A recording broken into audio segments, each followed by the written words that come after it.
राधे राधे। स्वागत है आपका हमारे चैनल में। आज हम जानेंगे कि तुलसी कंठी माला के क्या क्या नियम हैं। महाराज जी से कई भक्त ये प्रश्न पूछते हैं कि क्या तुलसी कंठी माला सभी धारण कर सकते हैं।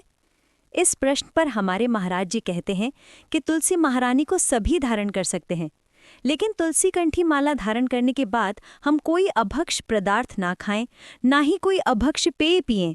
भले हमने दीक्षा नहीं ली, फिर भी हम वृंदा सखी यानी तुलसी माला को धारण कर सकते हैं। और तुलसी माला पहनने के बाद हमें शास्त्र विरुद्ध आचरण नहीं करना चाहिए, क्योंकि तुलसी महारानी अब हमारे साथ हैं, अब वो हमारी रक्षा करेंगी।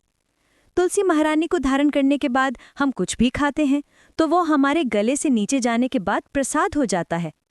कोई भी किसी भी प्रकार का अमंगल उसे स्पर्श नहीं कर सकता जिसके गले में तुलसी माला है। बस सावधानी ये रखनी है कि कोई अभक्ष पदार्थ नहीं खाना चाहिए, एवं कंठी माला धारण करने के बाद मरण सूतक आदि जैसे तरहई आदि में सावधान रहें, वो ना खाएं, क्योंकि तुलसी माला पहने हैं इसलिए। और यदि ब्राह्मणों को खिलाने के बाद और 13 दिन के बाद कोई बात नहीं। मरण सूतक में उस पंगत में ना खाएं, ब्राह्मणों को खिलाने के बाद खा सकते हैं, क्योंकि तुलसी माला धारण की हुई है। और कंठी माला धारण करने के बाद सबसे महत्वपूर्ण कार्य ये है कि हमें नाम जप करना चाहिए। जो भी आपको नाम प्रिय है उस नाम का जप करना चाहिए।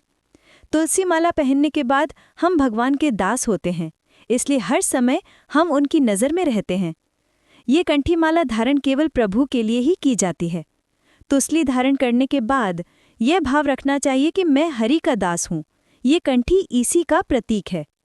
कंठी माला पहनने के बाद हम गंदी जगह खड़े हैं और गंदे लोगों से मिल रहे हैं, ये सही नहीं है।